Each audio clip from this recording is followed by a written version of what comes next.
Salom muradiylar, sizlar bilan Xovon. Bugungi videomizda biz bugun bo'lib o'tgan UFC 314 turniri va shuningdek Shahram G'iyosovning jangini muhokama qilamiz, chunki bu janglar bo'lib o'tdi, juda ham qiziqarli.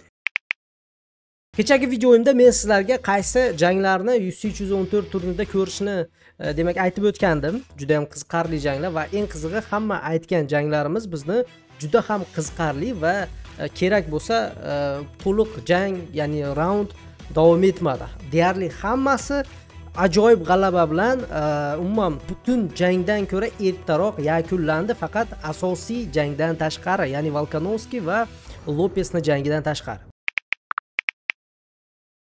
Michael Chandler va Paddy Pimblettning jangi juda ham ajoyib bo'ldi do'stlar. Men eng kutayotgan jang mana shu edi.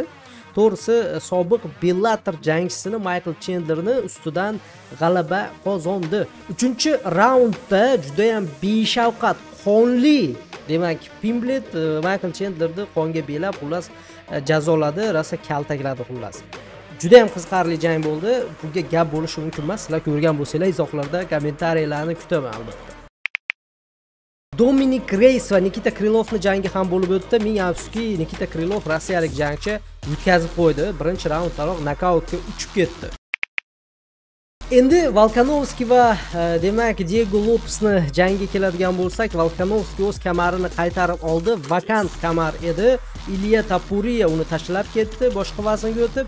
Va xullas Volkanovski o'z kamarini yana qarshi oldi o'ziga. Lopes to'g'risi jang mobaynida, umuman jang paytida juda ham yaxshi janglar ko'rsatdi, ya'ni zarbalar ko'rsatdi. Volkanovskini hatto bir marta adashmasam yaxshigina zarbalar bilan nokdaunga uchratdi. Lekin ochkolar hisobiga 5 raund jang davom etishiga tufayli sudyalar, ya'ni hakamlar albatta Volkanovskiga g'alaba berishni demak to'g'ri deb bilishgan. Shu tufayli xullas Volkanovski yangi yana bir chempion xullas. Juda ham tabriklaymiz, xursandmiz Volkanovski uchun, chunki u to'g'risi bilasizlar Samahachevdan keyin hech vasстановление bo'lib o'ziga kelib yaxshi jang o'tkaza olmayotgandi.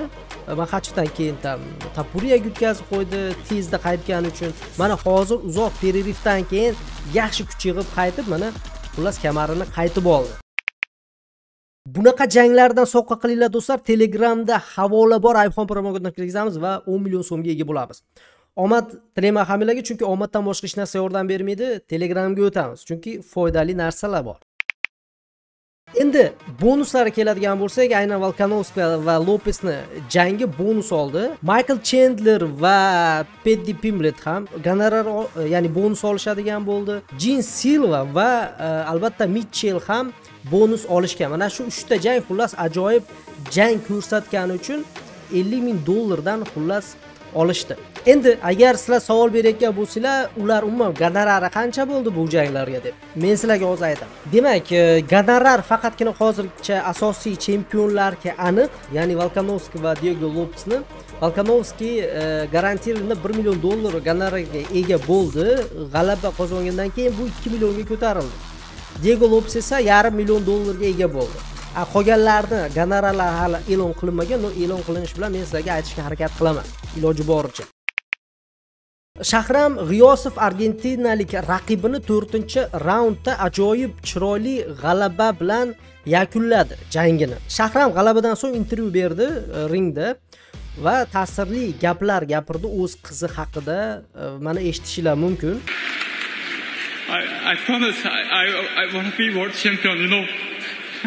I love it here. Og'ir judolikdan so'ng ham mana shunaqa kuchli bo'lib Shahram G'iyosov qaytgani bu albatta juda ham zo'r.